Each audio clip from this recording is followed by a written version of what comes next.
Hello and welcome to Fleeting Sands. If you're new here, my name is David, and this channel is dedicated to watch news and reviews.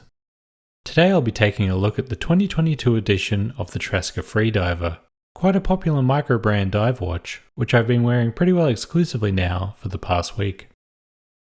If you're unfamiliar with TRASKA, it is an independent American watch brand based out of Florida, founded by Jonathan Mack in 2017. The company's success to date was largely built off the back of their first Kickstarter campaign for the original version of this very watch back in early 2018, which was fully funded in just a few hours. This is the fourth iteration of the Freediver and, as you might expect, this model comes with a number of welcome refinements over its predecessors. The most obvious of these being a significant redesign of the handset and dial, undertaken with the aim of improving legibility. The loomed minute markers on the ceramic bezel insert are now also fully graduated, giving you better precision when timing dives or whatever you've next got in the oven. The Freediver comes in 4 colorways: carbon black, stone grey, arctic white, and what I've got here, the company's signature mint green. All colorways are available in date and no date variants. While likely not the most popular choice, I opted for the date complication on my unit as I find myself neglecting watches that are time of day only. Going over the specs just quickly, the case for this one measures in at 40.5mm across, 45mm lug to lug, and a thickness of 10.5mm, which is quite slim for this style of watch at this end of the market. I'm not sure how, but my collection has come to include far too many watches with odd lug widths, so the standard 20mm here makes a welcome change. Powering this one is a Japanese Miyota 9000 series auto, a solid high beat movement with a 42-hour power reserve. The sapphire crystal here has a generous layer of anti-reflective coating and is box-style double-domed, though the dome is incredibly subtle and could be mistaken as flat on first glance. The water resistance rating on this one is a perfectly acceptable but uninspiring 200 meters. With the specs out of the way, let's focus in on the design. The 316L stainless steel case is a very well executed but fairly simple, mostly brushed affair, with just the slightest hint of polish along the chamfered outer edges of the drilled lugs. The black ceramic bezel is a highlight for me here though. There is a slight amount of backplay, but the action is fantastic and it looks great. The substantial coin edge feels fantastic and the engraved ceramic is very well done and has a healthy application of lume. Turning to the dial, and yeah, I think this one really does come together quite nicely.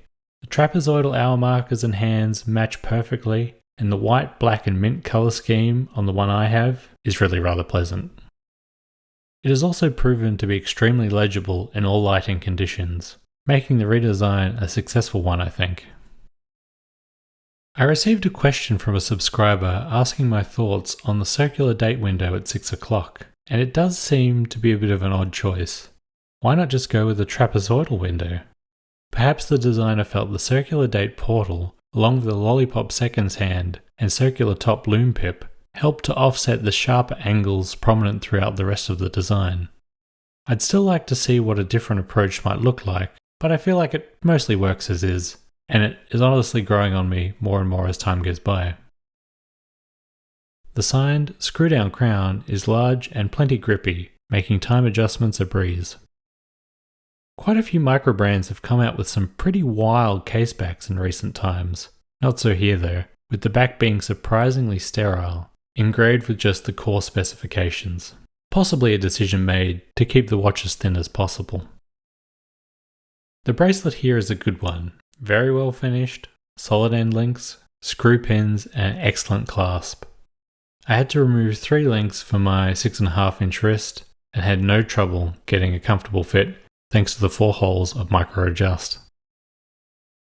Here's a quick lume shot for those curious what it looks like after dark. The lume here is BGW9 Superluminova, and there's a good amount of it, making for a healthy glow. There really isn't a lot to complain about this one. The main thing that somewhat bothers me is the rotor whine seemingly inherent to Miyota movements. Here's a quick sample of what I mean.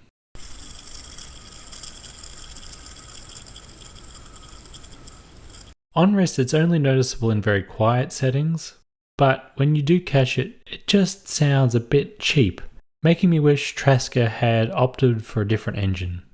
Not a deal breaker by any means, just something to be aware of if you're looking to pick one of these up. Overall, I'm very happy to add this one to the collection. I love the colour and the clean design of the dial. I think the asking price here of $600 is very reasonable for what you're getting. You can really tell this is a design that has been honed over time, with very few weak points. For those that didn't reserve one back in October, this latest batch should be available late February, so any day now. If you're interested, I'd recommend keeping an eye on TRASKA's website or signing up to their newsletter so you don't miss out. You know my opinion, and I'd love to hear yours. If you're so inclined, let me know your thoughts in the comments below. Either way, thanks for watching. See you at the next one.